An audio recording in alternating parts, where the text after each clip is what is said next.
Well, hey everyone. Mark Lenz here, the Executive Director of the Society for Church Consulting.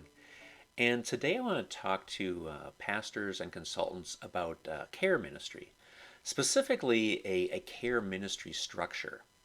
Now, I know that most churches have some kind of a care ministry, and lots of times it revolves around prayer ministry, which is great. Like after service prayer, or they'll offer prayer request cards, or maybe an online form where people can submit a prayer request. And really, prayer, I think, is the basis of all good care ministry. But I want to talk to you about a structure that has prayer as its foundation, and really prayer goes throughout the whole thing. Now, why, you might ask, do we care about having a care structure in churches? Well, I think really two reasons. First of all, Peter told pastors to care for their flock that has been entrusted to them. And I think we really need to think through a smart strategy to really share the load for this.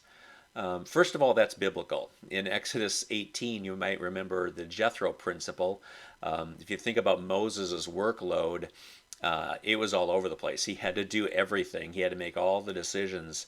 And then his father in law, who was a priest named Jethro, he said to Moses one day, what you are doing is not good. You'll only wear yourself out. Basically, he said, get some helpers and let them serve the people. He said, you, Moses, can handle the difficult cases. That'll make your load lighter because they will share it with you. So the first thing is doing all the care ministry by oneself is not biblical. Second thing is it's not smart either. Again, Jethro said to Moses, this work is too heavy for you. You can't handle it alone. And I think pastors need to heed those words. Now, I realize that some smaller churches, might have a lone pastor situation, and that might just be the reality where they're doing it themselves. But as churches grow larger, I think it's really important to have some kind of a care structure. So, in the next few minutes, I want to share with you a 5-level structure that pastors can use and consultants can recommend. It kind of looks like an upside down pyramid. The first level of the pyramid is really kind of the first line of defense in care ministry, and that's small groups. Small groups are not just for Bible study, but they're also for providing care for people. I can't tell you how many times my own small group has cared for me when I've needed it. And most small groups are sufficient for providing support and care for what I call just typical issues. Daily stress, parenting issues, job issues, life transitions. And I always train small group leaders, and I tell them, know what you can handle and know what you need to recommend and refer. Sometimes a person's need goes beyond what a small group can handle or a small group leader can handle. And so they need to know when to recommend something else.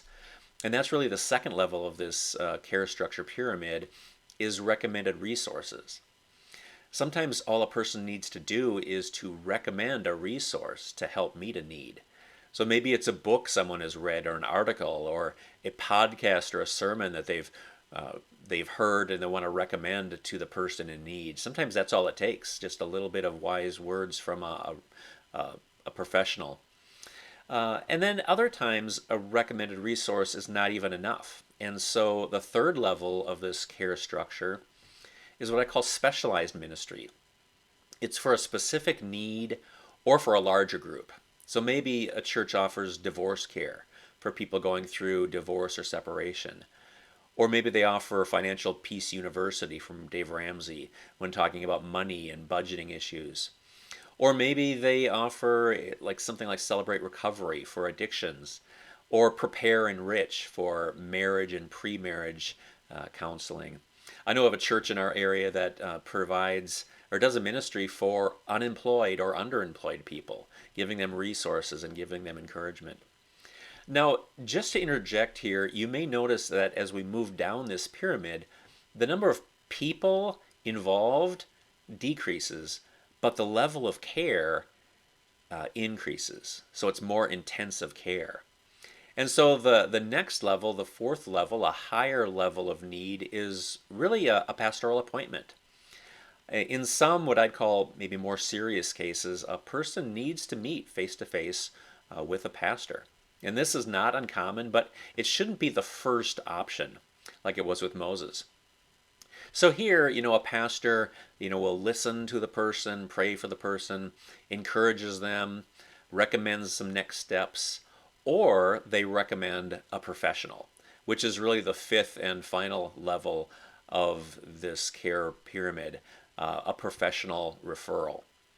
So, pastors, unless they are trained and licensed counselors, I think it would be wise for them to avoid getting into counseling situations with congregants. First of all, they're not trained for that in most cases. And second, their job is to pastor, not to counsel. So, like with small group leaders, I like to encourage pastors to know what they can handle and know what they can refer to a professional for a greater level of care. So, so if you're a pastor, you can incorporate a structure like this into your church's ministry. And if you're a consultant, in the churches that you work with, make sure the pastor isn't doing all the care ministry alone.